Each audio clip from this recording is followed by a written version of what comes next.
So my name is Josh Weitzel. I did the initial programming of it and some of the rack building and everything of that sort. We're going to be going over your guys' auditorium rack here. This controls the video projection system here, and so you can control between the different inputs that you have. This is the rack location right here. All the control will be done through the touch panel itself. You shouldn't have any need to actually touch the switcher or anything else here, except maybe the tuner remote. The piece of equipment that we have here is we have our PDU, our power supply distribution unit. There is a front port if anyone was to need it for anything. We have our crosspoint switcher, which is a 4K crosspoint switcher from Extra. So this does all of our video and all of our audio routing. We have our actual 12-inch touch panel. We have our audio out, our audio left, audio right out. That will go into your guys' sound system. And then we have the ALS 3.5 millimeter output as well, so that you can hook it up to an ALS system. On these shelves right here, we have a fiber transmitter one connects to the projector, and then we have the other one that connects to the control unit, or the control booth transmitter that's located on the back wall. These are here because the runs were so long, we had to use fiber to convert it instead. You shouldn't have to touch them ever. There's no need to touch them. We also have our tuner for the CCT, for the coax system, so for anything for TV, that is there for the future if needed be. And then we also have a different transmitter that was for your guys' orchestra pit to allow for another DTP transmitter. So when you guys come up to the rack, it should just look like this. It's going to say auditorium, it's going to have a start button, it's going to have the date and the time. To start it, all you do is hit the start button. It's going to say please wait as the system boots up. When you start the system, it is not going to turn on the projector. It will start to route anything that you want it to, but it's not going to do anything with the projector. The projector is going to stay off until you manually turn on the projector. When it turns on, it does go to a preset of about 50% volume, so that if anyone turned it up really loud the last time or has been playing with it, it will automatically go to that. It's automatically going to unmute the system if it was muted before. It's going to automatically undo any routing that may have been done before. And if the projector, it shouldn't be on, because when you do the shutdown process, it will turn it off. As you see, our source inputs are on the top. We have stage left, stage center, stage right, control booth, and tuner. Stage left is obviously stage left. Stage center is going to be underneath the orchestra pit. Stage right is obviously stage right. Control booth is in the back of the control booth. And the tuner is for the TV system. If you want to turn on the projector, simply hit on. It'll turn on the projector. I have the projector sized to the big movie screen. You guys have two movie screens here, small and big. I did it to the big. It will automatically pop up. The projector system turns on automatically, and you could select your source. If you wanted to do stage center, the orchestra pit, you could do center orchestra pit. If you want to do stage left, which I do have something hooked up to left if my iPod didn't go to sleep, and it could go to left. Let's see, lens calibration. We'll deal with that in just a second. So you just select your input, and it will automatically select the input that it has. For the inputs themselves, as we will go over, you will see that there is actually two inputs. They're prioritized by the highest level. So if there's something active in number 1, number 2 is not going to work. If something's in number 2 and nothing is in number 1, then number 2 will work. We have a volume slider here that turns up and down the volume. I will tell you that this controls the overall volume of the program. It is not independent of, say, just the input level or anything that's at its preset level. This just controls the output out of the XLRs. The 3.5 is at a set level that is usable, since usually the ALS system has their own audio control built into it. If you don't like the fader, I will tell you this much: this knob also does control it, and as you see, the fader responds with the knob itself.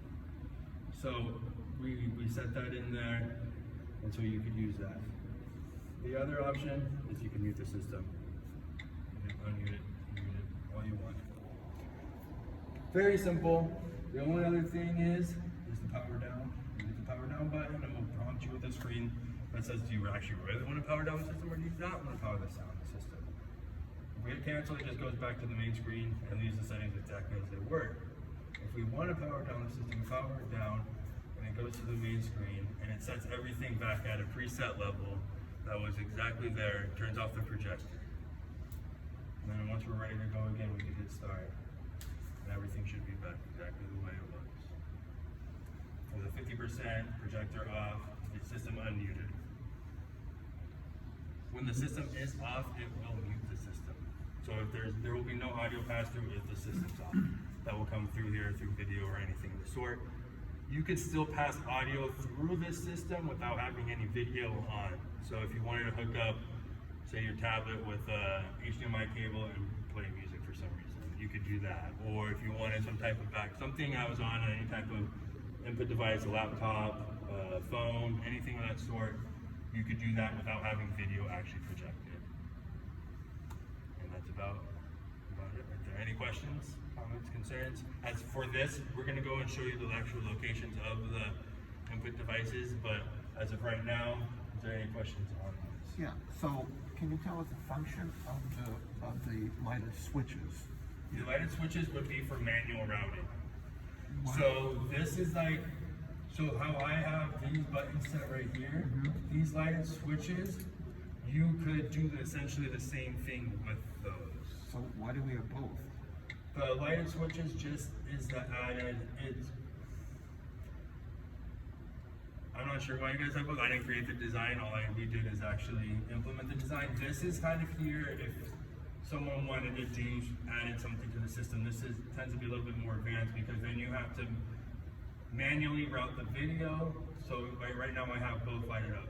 One video is green, audio is red.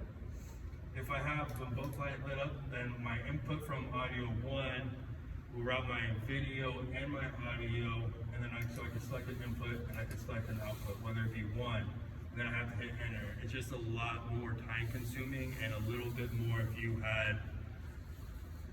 want to do a lot more matrix switching of the sort. It's not, this system's more, when it comes to school structures, they like it to be a little bit more simple where they could just hit a single button and that's all done behind the scenes and not having to be done manually on this actual board and selecting and then, okay, which one is the output? Oh, output 1 is going to be for my house speakers and output 2 is for my ALS and I need to only do those 2, but then input 3, I only need to do the video. It just tends to be a little bit more complex and convoluted if you're just doing simple switching of this sort. And that's typically why it's done like that. So how do you patch video into the switching to access? So to patch the video into the switching, you would have to go to one of the inputs that we have, and then you would just simply want to select the sources or the source inputs that we have listed up above. If you wanted to do something far and above and beyond it, that's a different type of training on its own. It would be, you would have to add HDMIs or different things to the back of this, and then you'd want to do manual physical selecting, and it's a lot more, like I just said, a lot more work and tedious, and it's not something that we're designed to give to you guys at this point in time. We're going over these simple 5 inputs that we have for you guys. And like I said, we have these 5 inputs located around your guys' auditorium based off of the design that was provided by us. So we have the stage left, the stage center, the stage right, and the control booth. And then we have a future tuner as well for you guys. So right now the tuner has no function other than just being... Right now it has no function. There is no coax cable actually ran to it from there, and I am not sure if there is a future plan for that or not. I know that all of Long Beach Unified School Districts require that a tuner is in every single one of their auditoriums, and that's because I've talked to their operations manager, and they always specifically make sure, remember the tuner inside of the auditorium. So as far as them bringing that signal into here eventually, I'm sure that will be the case, and when that will be is above my head. So, anything else? Yeah, and then we will get keys to the cabinet, right? Yes, you guys will get keys to the cabinet. Right now I have the door removed because the door swings and you can really only put one person. So I had it just out so that you guys could be able to see it better. And this screen is motion activated, so it will go dark until it sees someone in front of it, and then it will light up. Yeah, that's true. And then the remotes, are you going to explain about the remote? The remotes, just one is going to be the projector remote, which you really shouldn't have to touch. It did say something about calibration right now. If you were to ever want to do it to the small screen, you could resize and save a setting to do for one and for both. And you could kind of do your focus. You could, this is kind of just more basic functions for the projector itself. It has built-in speakers, so you could up and lower the volume with that if you were to ever want to. It has other built-in inputs into there as well. But we only have one HDMI feed going to it, and so we have it set to go on one, so when this just turns on, it automatically routes it to one, and it automatically does just that function itself. This is just more for Zoom. Lens shift, I do know that there are a lot of production people that like to use projectors as backdrops and different things of that sort as well. The rear facing, front facing, different things of that nature. If you wanted to do something more advanced with your projector and maybe project a backdrop with a production of some sort, then you might want to use something like this where you would want to resize it to that actual backdrop that you would be projecting on. But again, that's and that's what the small screen is a rear projection. I use it for. You use for real projection. So my thing would be going back between the front screen, the big screen, and the back wall. Okay. Side wall. The back side walls. Okay. Yeah.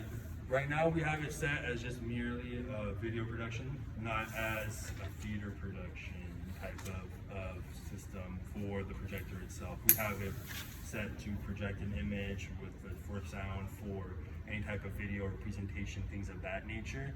Not necessarily to set it as like a backdrop, which it is possible to do that, but that's not how the intended design of the system was initially put there.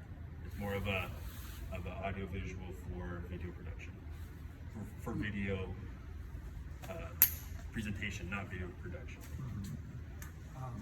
So, but it's just a matter of zooming between. It's just a matter of zooming in, and you have a real nice lens in there. It's it has a zoom, it has a focus, you have a lens shift all built into the remote. It even says that what you want to do on there, your shift, your focus, anything of that sort. It's a great zoom on it. So you can do all different types of things and play with it, and use it to the best of your ability and whatever functions you see fit for it yourself. And then this remote is just the tuner remote that would be for the future. This would be able to control any type of channels that you had on there or things of that nature. Obviously, there's nothing plugged in there right now, so this remote. You're talking about the TV tuner. Yeah, the TV tuner. This would be to change the channels and things of that nature. And these we would leave in the rack, or you can leave them wherever you guys choose to leave them. Whoever's in charge of your guys' remotes. As of right now, we leave them inside of the rack. I think you guys sign them out. Yeah, I'll probably hand them over. Yeah. Anything else? I have a question on the switcher. Yes. Of course, you could actually accidentally change the settings on the inputs by pressing the switcher, or you just they're locked, or they need to be programmed. You could change it yourself, or on the touchscreen, or just this itself.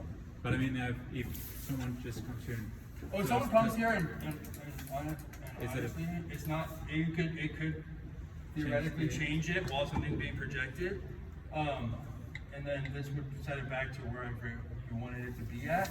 It would break any ties and set that itself. We can lock this front panel. Sometimes when you lock the front panel though, then people want to unlock it. It's kind of based off of what you guys want to do, because some people like to be able to mess with it and do their stuff, like you guys were talking about, being able to do different functions. So you can do that. Or we could lock it and then no one could go into it until you hook up a computer, and then you would have to physically unlock it. And that's kind of more off of what your guys' desires are. But as of right now, I typically leave them unlocked just because for maintenance personnel and different things like that, say someone from MNO that is used to this system or something like that, they want to come and actually able to function it, they might want to be able to use it from the front panel itself and not have to actually be locked in and out of it, and they might want to do something of that sort. So that's why I typically leave it unlocked, because of my personal experience elsewhere. And most of the time, anyone that might be coming here running it is told not to mess with it. So, but that's on you guys. Cabin. So, But if someone, and I'm talking about the other 5%, someone just touched it, something is playing on the screen, and someone touched that, you can just override with the screen, the touch screen. You would have to. So you can't like right now. Look, I'm pushing the button. Nothing's actually physically engaging it. I would have to do a process of, okay, I'm going to select this input. I'm going to select this output. Now I'm going to hit the green button to actually engage it. It would be a process. So you have to touch 3. You'd have to do at least a minimum of 3 combinations okay. in order for it to do the change. It's not like I could just randomly come here and be like this, and that would like switch everything if I was just to like or accidentally hit it. You would have to physically do it and then hit the enter button. But if I'm not doing that, then it's actually not going to activate. Instead, it's just not going to do anything until I actually hit the physical enter button. And if you did do the physical enter button, once you use the touchscreen again, it'll goes back. go back. Okay. It will go back. The touchscreen is set to control the control processor in here, so that if I hit stage right, it's automatically going to break any other ties that may have been put in here, and it will do that. The good thing about leaving a touch panel or leaving this unlocked, not only for like maintenance personnel, but say for some reason this is network based, right? Your touch panel. If your touch panel some reason goes offline, then you aren't able to control the output. And say you're in a pinch and it just goes offline, like right now I have a presentation I got to do like right now. Then you could use this and you could hardwire and patch it directly and say, okay, I have my source coming out of input 1 and I need my audio to come out, and I could manually do that right away and figure out about the IT and put in a request for that later on. And you could still do that. If it's locked, then you can't do that. So that's another good reason to have it somewhat unlocked at times. Because it does happen, and the networks, they do fail. Sometimes things go off. It's just a part of everything being digital. It's just part of the game. Even in analog, everything happens through frayed cables. Anything could happen. And so it's just nice to have the backup option of it. Anything else? All right, with that, we'll go look at the actual source inputs. And then we have the VGA. You can't use both at once, it has to be one or the other. As you see right now, my iPad is plugged in. I'm plugged in, I selected stage right input, just projecting on the back of the screen right now. We focused it. I don't have a VGA with me. The other input that we have is located underneath the orchestra pit. And that's going to be stage center. And it is on the front wall of the stage, and it's located down here. That's stage center. Stage left, we have the same thing. We have an auxiliary input for audio only. We have an HDMI. We have the VGA with the audio input for the 3.5 millimeter tube. To change the input, are they automatically selected? Yeah, these are auto, so these auto select. So for the input boxes themselves, you can use only one or the other. It will automatically, if you have 2 connected into it, it will go to the HDMI first. Over there, I will show you that you see right now that there's 2 status lights on here. These status lights right now are amber, showing that there is no source actually being detected onto those individual inputs. When there is a source detected on those inputs, they will light up green. But it will automatically go to the HDMI input first instead of the VGA. Just because most people use HDMI, it's an auto switching function of the system itself. And it's one at a time, right? If you want a video on this, but some other source of audio on that one, It won't interlink. It's only one at a time. There's only one at a time right now. HDMI on, and I have my iPad actually active. So if you see, it shows that the light is green, showing that there is an active source onto that actual input. My iPad is on the home screen. So that's plans for a different project. Procore punch list, huh? There's a lot of punch list items, but it's just to show you guys that it does project on there, and that's on the back wall. It is sized for the big. It's sized for this screen, right? For the big, yeah. Okay. That's on the Apple system, and I dropped it all the way down. I'm not sure how. All right, so this is our final input. This is the control booth one. Over here we have two HDMIs. The HDMIs are located on the wall. It's a pass-through input that has an HDMI cable that runs into this box right here, the fiber transmitter. This is set to auto switch to the highest priority, so it's going to be the number one input. It will automatically switch to that one if there's a source on both, or it will be one or the other. If you ever wanted to switch manually, you could do that with the buttons located on the actual unit itself. There is a 1, there is a 2, and there is a 3. You would just take it off of auto switching mode by holding the 1 and the 3 down at one time and waiting for the auto switch light, which is on the bottom corner, to go off, and then you could switch it. You could also have a VGA hooked up back here if you wanted to. That's input number 3, and that would be a VGA cable.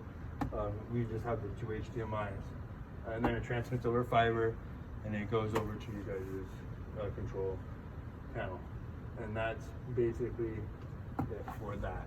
But I just wanted to show you guys, so you guys do have that function. But since it will mostly always be locked, we just have it set so it auto switches between when it sees active. This one does not have an active light on it because it is a different type of input module as the other 3. So this one will you'll only be able to tell when it actually detects it onto the screen itself. It's not going to give you an indicator that there's an active source on it or anything like that.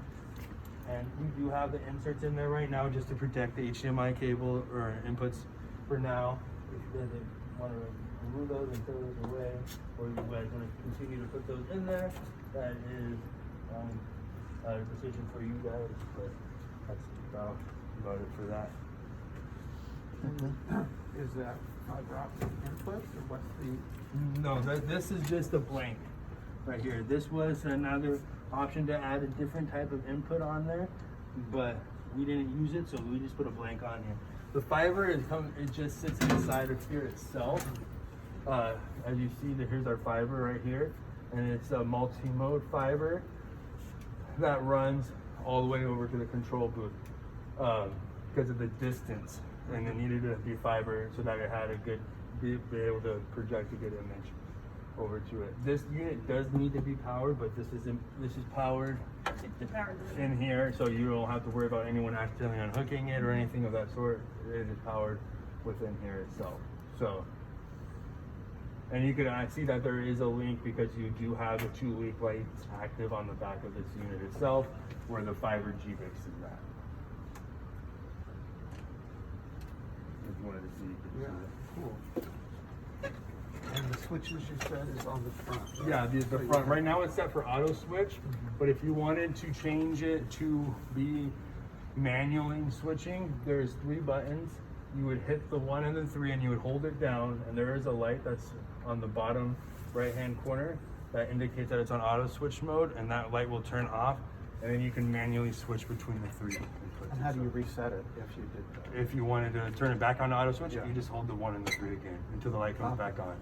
Okay, there's a fiber on this side, and on the other end goes to the cabinet. It goes to the cabinet. So there's a fiber for this transmitter, and there's also one for the projector itself. The projector has the same situation, except it has the receiver side. This is located in the rack for the projector. The only difference with the projector is that we're also embedding RS-232 commands so it goes from serial to fiber, and then it decodes it back to serial on the projector side so that it could actually tell the projector through an RS-232 command to turn on and to turn off, and to switch the inputs on to 1. Okay, in the rare case that there is no connection or there is no transmission of the video, that could be a reason if there's if the fiber breaks, right? So if the Because of fiber that. was to break, the best way to spot that, if say you're over here but the projector is working and your other sources are working, but for some reason this one isn't working when you have it selected, you would the best way to tell if the fiber is broken is the link lights on the back. There will be no link light if the fiber is not actually active and it's not actually projecting some type of laser down there. Instead, it's going to be dark. So if I was to sit here and unplug one, like to represent that it's broken, the link light just went out right now. If as you see the top one right here, if you go on and walk over on this side, we could actually physically see it. Right here, there's link lights. You see how the bottom one's on right now, but the top one's off? Like showing like it's broken. If it's plugged in, if I plug it back in, you see how it lights right back up? So that's a good indicator right off the bat to tell you if the fiber might be broken or if it's not. If you don't see a link light on there, then you know that something's wrong with the fiber itself, and then you could turn in a ticket through your guys' whatever protocol you have, and then with under warranty or whatever the case is, then they'll call us up to fix it. If it's out of warranty, then that's a different procedure on its own. How many fiber do you have there? There's only two. So right now there's 2 fibers that are terminated. We did run a 6-strand of fiber. You see the rest of the fibers here. We did not terminate those fibers because we only had the use of the 2, but we did run a 6-strand multi-mode in the front all the way through, and that's for both the projector and for the actual transmitter itself as well. And if they were not terminated just because They're just extras. They're spares. They're not for you. We have no use of them, and we didn't run a 2-pair. We ran a 6-pair instead, and it only calls out for 2-pair fiber, or 1-pair fiber, 2 strands, and so we just didn't. We left them there just in case there was any type of issues with, say, those 2 strands. We would have a backup strands just in case. But since there is no use for them, we just have them there as spares just in case. And you guys could do with them as you want if you guys want to add more stuff in the future. But they're just as spares. You would have to physically terminate them. Though. A question, if I ever did, which is probably would be very rare to do, use the VGA input, where do you hook in the audio? So the VGA, the audio, there is an audio input located on the bottom HDMI, and that is over there, and that's where you can have the VGA and your 3.5, your analog audio. It just goes right on the bottom. It's right here where it says audio. Oh, I see it now. So yeah, so that's where you would plug that in and use it, and then you would just want to select input number 3, and it would automatically route I inside of would it. probably say it would be very rare. It's gonna be, yeah, I know it would be Yeah. rare. It does usually come across them. Yeah. But that's the way. And to do that, right now, since it's on auto switching mode, it would automatically detect that if that was the only source input there, and it would route that automatically. And then it would pass all the audio through digital until you guys got to your lines out that would be your hard patch into your boards. One more question on the audio. If they have the sources here, they can actually connect directly from here to the speakers, or all the audio has to go through the Sure. main. You can, but you would have to break the audio from the HDMI feed. You You're could. talking more about the VGA audio? No. Well, you could do Oh, HDMI yeah. too. You could do HDMI too. Say if you were doing like a computer, you could break it and have it be analog out with your 3.5 out of your computer into your board. Yeah. You would just have to have someone that knows how to break the audio internally into the computer. Or if you had a VGA, for instance, you could run it directly into it Yeah, too, yeah. and not embed the audio into the HDMI, and it will be fine. It won't. And then you could just have an independent control with all your audio over here, and you wouldn't have to necessarily worry about the audio running through the system at all. It would just be purely video, and it won't affect the system at all. You could have it do video, you could have it do audio and video.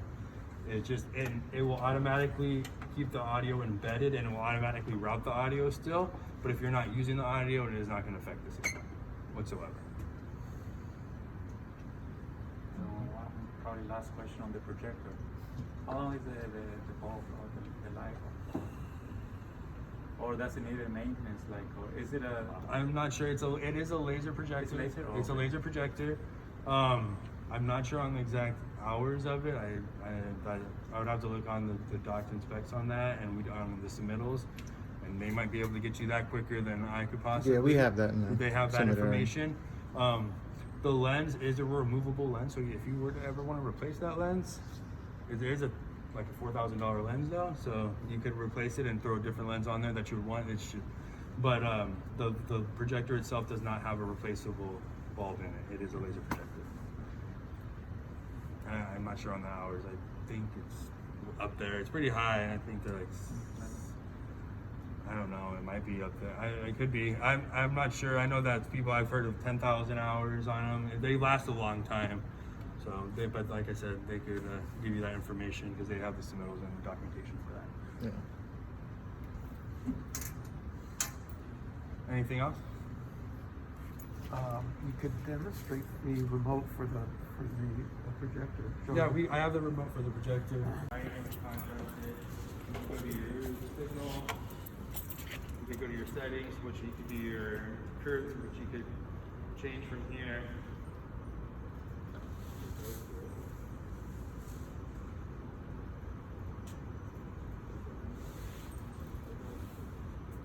The big old box around it sometimes. So is it better to go up to the balcony? Yeah, I did it from the balcony myself. It just has a metal box around it, so to get the actual IR to the IR sensor, it could. And I see occasional random flashes. Is that something that is typical? It's just I've seen it because I think, twice. yeah, I think it's just because there's nothing actually being projected on it with the dark screen right now. I haven't seen it until this today myself. These are your different options for geometry correction that you could go into the menu for. That's just sitting there extended. You could do split screen. Oh, that. Yeah.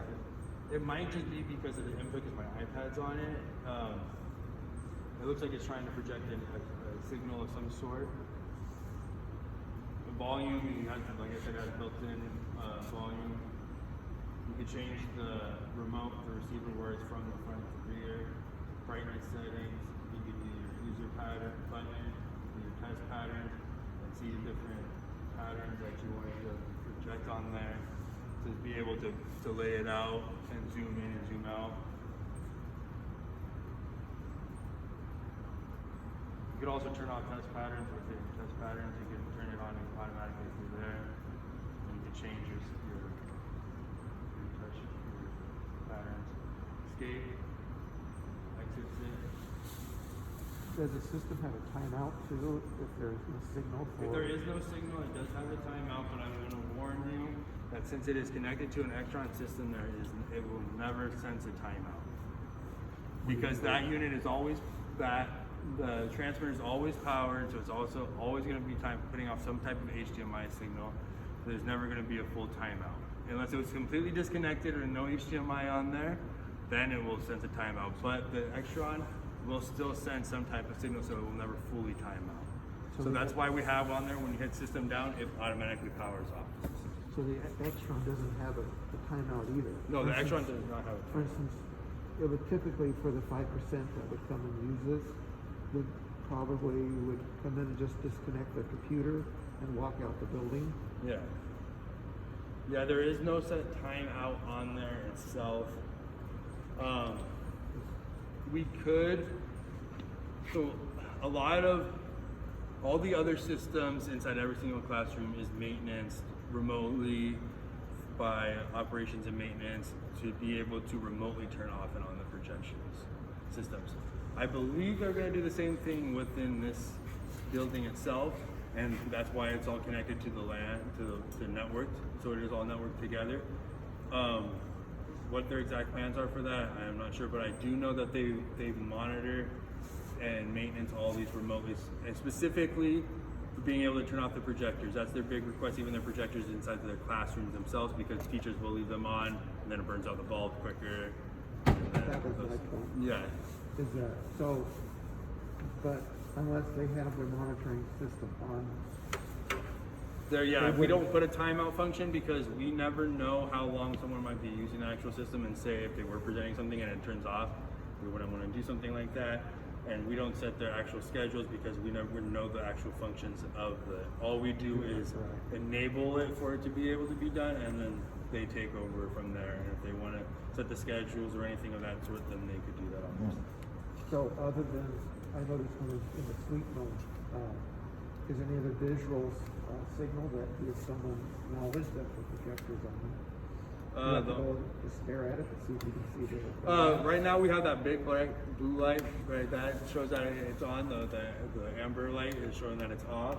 The other way is the system. It's the rack. If the rack is on the start menu, then the projector shouldn't be on, unless someone came with the remote and turned it on physically with bypassing that. So that's why I wouldn't allow a lot of access to the remote, and I would want everything to be done more from the rack side, because then you would know if the projector's on. And once you hit the system down, it's automatically going to turn off the projector, and it won't be on until you hit on again to the projector.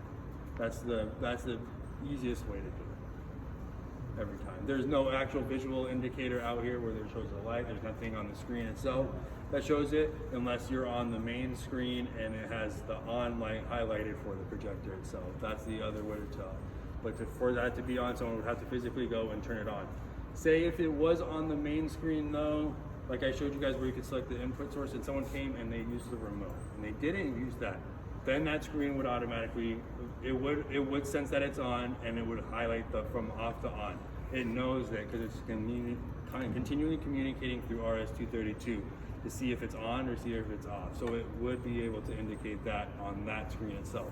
Not on the default homepage where you are going to start. There is no indication on there itself. Going back to the remote, you just have different basic functions. You have your network settings, which you don't have to worry about. You could do your reset, signal. If I had a signal into it right now, you could see the different types of signals. The color mode, if I had actually an active signal into it. So maybe what the thing is, when we get this, I get this audio hooked up and bring the screen down, and I brought a laptop we could plug into the. Yeah, we could do that.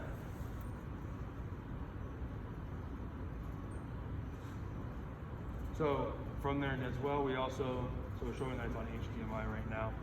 There is a bunch of other settings on there, whether it be VGA, there's a bunch of different inputs, but it is located all inside of the box. You can turn up and down the volume from the remote. You can't, it's on the stage right now, but it's showing the indicator. You could do AV mute from the remote itself. You could do your focus. You could do your lens shift. So if I hit lens shift, then I could physically move the shift left and right, and it would do that. Your zoom, you could zoom in and out as well. Focus, you could change your focus of the projector. So when you switched it to the front screen, did you have to do focusing besides zooming? So I only did it to the big screen. I didn't use the small screen. But it's almost focused on the back wall. Yeah, it's almost focused on the back wall. It's not bad. It was really unfocused when I hooked it up, but it's not bad. And you could do a little focusing if you, depending on what you're exactly doing. Most people might not even notice that it's really unfocused, to tell the honest truth. Yeah, unless you're doing PowerPoint. Yeah. If you're doing PowerPoint, go nuts if they can. So on memory, you can also save. Like, so right now, say you had a setting that you wanted to save, you could save a setting, hit a memory, and you could save something. You could save it and call it, you could save it in any data bank you want. So you could switch it between put it on exactly. the You could rear have wall. one for rear, for front, for whatever, however you wanted to optimize it. And you don't have to go into the memory for that, and you could just, there's a button on the remote itself that says memory. So you could have memory 1 would be the front. You could do the front, you could do the back. Number 2 would be the back. Yeah, exactly. So you could have it just set as different things of that nature, and it could switch between those. And then you could rename your memories if you had something saved. So you could save it memory 1. It could be, you could type it as front. Whatever, however you wanted to do that. Those settings you could have it as that. I'd say there's a general reset of all the settings if you screw it up. And There is. So there's a reset. It's on. Yeah, it's I on see the the left. memory reset. Yeah. So if you wanted to do a reset,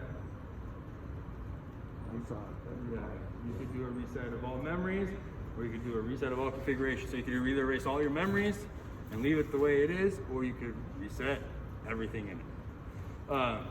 If you reset everything in it, the only things you would have to do is change your keystoning, your focus, and things of that nature. There is nothing network-based that you would have to change.